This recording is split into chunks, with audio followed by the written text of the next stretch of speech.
قرآن سے ہم لوگ ہدایت لے سکتے ہیں، اتنا ہی ہم لوگ معرفت کی منزل پہ بلند پہنچتے ہیں۔ جتنی ہدایت ہم لوگوں کو ملتی چلی جائے گی، ہم لوگوں کو اتنی ہی معرفت ملتی چلی جائے گی۔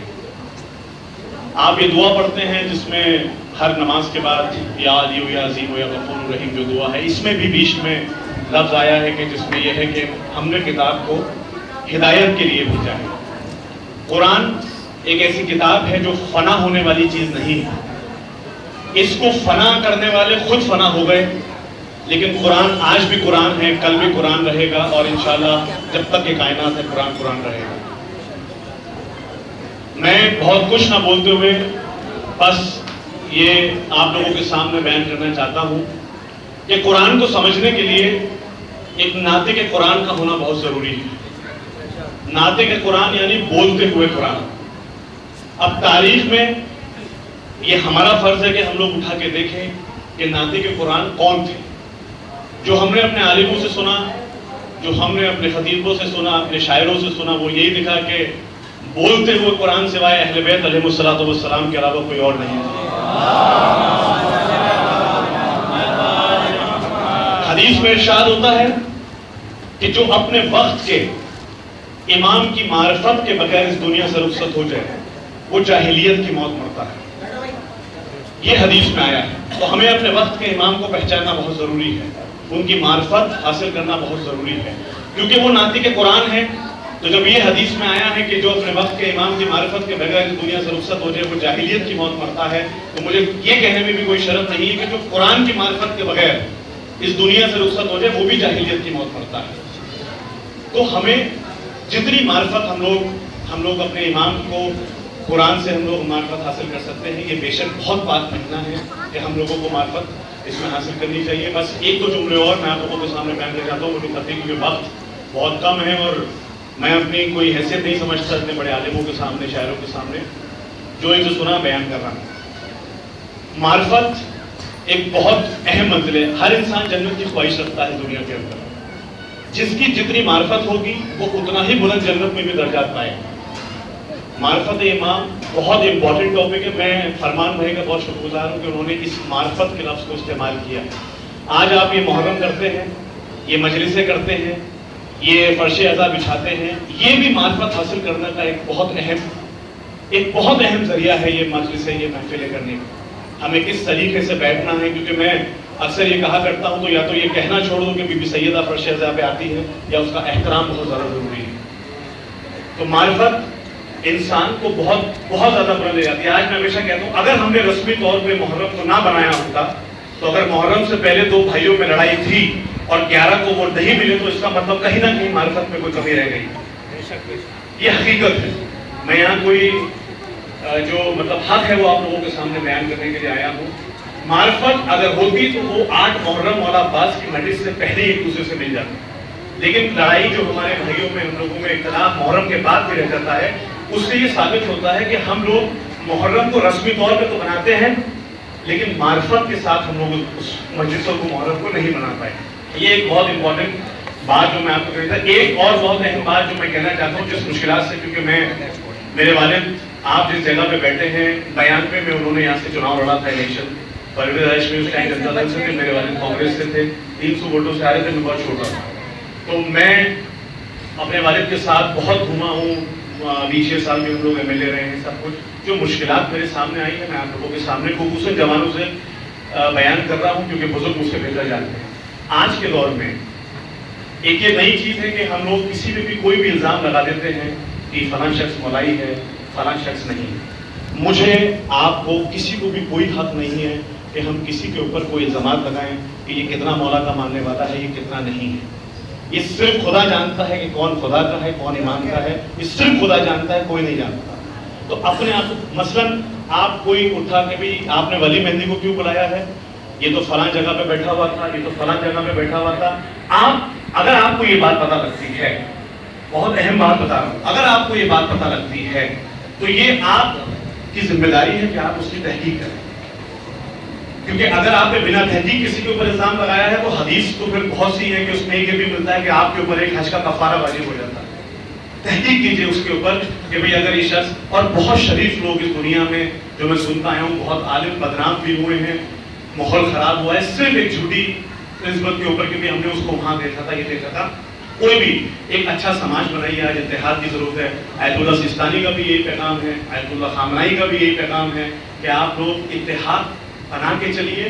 کیونکہ اگر آپ، امام خمینی نے کہا تھا کہ دشمن تمہارے ہاتھ کاٹنے کے منصوبے بنا رہا ہے اور تم ہاتھ کھول کے اور ہاتھ باندھ کے نماز پڑھنے کے چکر میں لگے ہوئے ہو.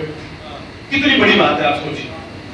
تو ہم لوگوں کو ایک متحد رہنا ہے، ایک رہنا ہے. اور آخری چیز، آج کے وقت کی دور میں جو سب سے اہم ضرورت جوانوں کی ہے، ہم لوگوں کی سب کی ہے، وہ اپنے وقت کے امام کی معرفت ہے. ہمارا امام کیا چاہتا ہے، امام زمانہ کیا چاہتے ہیں، وہ سب سے اہم مسئلہ ہے اس ٹائم امام زمانہ کا. دیکھیے خدا کے وہاں پہ مان لیجیے مسجد کے اندر میں آج کوئی کیمرہ لگا دوں تو یہاں ہر چیز ریکارڈڈ ہے، کون آیا کون گیا سب کچھ ریکارڈڈ ہے. لیکن خدا کے یہاں پہ جو کیمرہ لگا ہے اس سے آپ نہیں بچ سکتے. خدا کے یہاں پہ ہمارے دل کا کیمرہ لگا ہوا ہے، ہماری نیت کیا ہے. فرمان بھائی نے یا ان کی آرگنائزیشن نے اس پروگرام کو، یا ولی مہدی نے اس پروگرام کو، یا کسی نے بھی، ہم بھی بہت پروگرام کرتے ہیں، ہم نے پبلک کے لیے پروگرام کیا یا خدا کے لیے پروگرام کیا، یہ سب خدا جانتا ہے. تو ہمیں ہر چیز سوچنا سمجھیں کہ نیت خدا دیکھ رہا ہے، اس کے یہاں کیمرہ ہے، اس کے یہاں پہ کوئی نہیں بچے گا. سب کو اپنے، آج اگر ہم اپنے پڑوسی کی فکر کم کرنے لگے، اپنی فکر زیادہ کرنے لگے تو سماج سدھر جائے گا. مسئلہ یہ کہ ہم اپنے اندر جھانک کے نہیں دیکھتے کہ ہم کس مقام پہ ہم صحیح ہیں یا نہیں. ایک آخری بس میں آپ کو واقعہ بتا دوں کہ امام کیا ہے. ایک جگہ ایک دکان تھی جو موت کا سامان رکھتا تھا. میں آپ کو امام کی معرفت بتا رہا ہوں، میری تقریر ختم. ایک دکان تھی جہاں کافور اور سندل اور ایک کفن ملتا تھا. تو دیکھا دو شخص آئے ہیں اور انہوں نے کہا کہ وہی دکان پہ آئے. تو دکاندار نے ان کو بہت غور سے دیکھا دونوں کو، کہا کہ آپ لوگ یہاں کے نہیں لگتے. انہوں نے کہا کہ نہیں اب چھوڑو، ہمیں کافور اور سندل دے دو. بہت دیر تک ان کو دیکھتا رہا. انہوں نے کہا کہ نہیں آپ اس محلے کے نہیں. تب جب بہت اس نے گزارش کری تو ان دونوں نے کہا کہ ہم امام کے سپاہیوں میں سے ہیں. گھبرا گیا اور ان دونوں نے کہا کہ ہمیں امام نے تمہاری ہی دکان کا راستہ دیا ہے کہ اسی دکان پہ جانا، وہاں سے کافور و سندل لے کے آنا. گھبرا گیا بہت زیادہ، سب بھول گیا. اس نے کہا ہاتھ جوڑ کے کہ مجھے امام کی زیارت کرا دو ایک بار. انہوں نے کہا نہیں امام ایسے کسی سے نہیں ملتے اور بہت جد و جہد کرنی پڑتی ہے تب جا کے امام سے ملا. کہتے نہیں. جب اس نے بہت گزارش کی تو ان دونوں نے، مختصر کر رہا ہوں، ان دونوں نے کہا اچھا تم ہمارے پیچھے چلو، ہم تمہیں بے شک امام سے ملا دیں گے، لیکن ایک خیمہ آئے گا اس کے اندر امام ہے، ہم جائیں گے اندر. جب جائیں گے تو دیکھیں گے کہ گزارش کریں گے امام سے کہ آپ کا ایک وہی چاہنے والا ملنے آیا. اگر امام نے اجازت دی تو ہم آپ کو بتا دیں گے آپ اندر آ جانا. خیر وہ اپنی سب دکان وغیرہ بھول گیا، وہ چلا. دیکھا راستے میں پانی آیا ہے. اس نے کہا میں پانی پہ کیسے چلوں؟ اس نے کہا کہ کہو بسم اللہ الرحمن الرحیم السلام علیکم یا امام زمانہ علیہ السلام. وہ کہا اس نے اور وہ پانی پہ چل دیا. ایک دم دیکھا کہ بارش ہوئی، مطلب بادل آئے اور بارش ہو گئی. اب اس کے خیال میں آیا کہ میں اپنے سندل اور کافور چھت پہ چھپا کے آیا.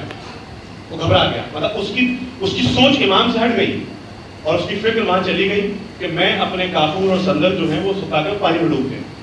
اس کو دونوں نے اٹھایا، دونوں مسکرانے لگے. پھر کہا کہ یہ بولو، پھر چلے. خیر بارات دیکھا سامنے خیمہ آ گیا. خیمے کے اندر یہ دونوں گئے. اسے بولا کہ تم باہر رکو، امام سے پوچھ کے آتا. امام نے کہا کہ وہی شخص آیا ہے میرے پاس. کہا وہی شخص آیا ہے. کہا امام وہ آپ کا چاہنے والا ہے کیونکہ آپ نے اس کی دکان کا مجھے پتا دیا تھا، وہ آپ سے ملنے کے لیے آیا ہے. امام نے سنیے کیا کہا، یہ جملہ بہت اہم ہے. امام نے کہا کہ وہ میرا چاہنے والا نہیں ہو سکتا. مولا آپ نے تو اس کی دکان کا ہمیں پتا بتایا تھا کہ نہیں وہ میرا چاہنے والا تھا. اس کو یہ خیال کیسے آیا جب وہ میرے پاس آ رہا تھا کہ بارش ہو رہی ہوگی اور میرے سندل اور میرے کافور سوکھ رہے ہوں گے. بارش کرنے والے بھی ہم ہیں، سکھانے والے بھی ہم ہیں اور ہر کام کرنے والے ہم ہیں. تو یہ اپنے اندر آپ جھانک کے دیکھیے کہ بے شک ہم سوچنے لگے. اور کوئی کسی کی، دیکھیے یہ ضروری نہیں ہے کہ کسی کے ماتھے میں سجدے کا نشان ہو تو وہی نمازی. ہو سکتا ہے کسی کے ماتھے میں سجدے کا نشان نہ ہو، وہ اس سے زیادہ نماز پڑھتا ہو جس کے ماتھے میں سجدے کا نشان ہے. پاسبلٹی ہے. ضروری نہیں ہے کہ کوئی مجلس میں نہیں رو رہا تو وہ مولائی نہیں ہے. ہو سکتا ہے وہ گھر جا کے تنہائی میں آپ سے زیادہ روتا. جب ہماری فکر اس مقام پہ پہنچے گی تو ہم لوگ بے شک ایک اچھا سماج اور ایک اچھا اتحاد پیدا کریں گے.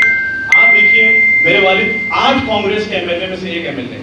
میرے والد اس بار بھی پہلے نمبر پہ ہیں. 52,000 ووٹ میرے والد کو ملے. عام آدمی پارٹی نے پوری دلی میں، عام آدمی پارٹی میں کوئی پارٹی کو تقریر نہیں کر رہا، ایک مثال دے رہا ہوں. اور میرے والد صرف 2500 ووٹوں سے آئے. کیوں؟ ہم لوگوں نے کام کرنے سے پہلے مصطفیٰ آباد کے اندر یہ نہیں دیکھا کہ یہ کس کی گلی ہے, یہ ہندو کی ہے, مسلمان کی ہے, کس کی ہے, انسان کی. میرے والد کو, ہم لوگوں کو جس نے ووٹ نہیں دیا, ہم لوگوں نے وہی سب سے پہلے کام کیا. اور یہی میں سمجھتا ہوں کہ اسلام کا پیغام ہے. امام کو سب کی ضرورت ہوگی. ایک سچا انسان بھی کسی کونے میں بیٹھا ہے نا, آپ میری بات یقین کرنا, عالم میرے پیچھے بیٹھے ہیں, آپ کو زیادہ بہتر بتائیں گے. ایک سچا انسان بھی, اس کے بعد کوئی دولت نہیں ہے, کچھ نہیں ہے, پھر بھی اگر آپ سچے ہو تو امام ایک آرگنائزیشن بنائیں گے جب ان کا ظہور ہوگا. آج کی ہماری ذمہ داری اپنے امام کے وقت کے امام کا انتظار کرنا ہے.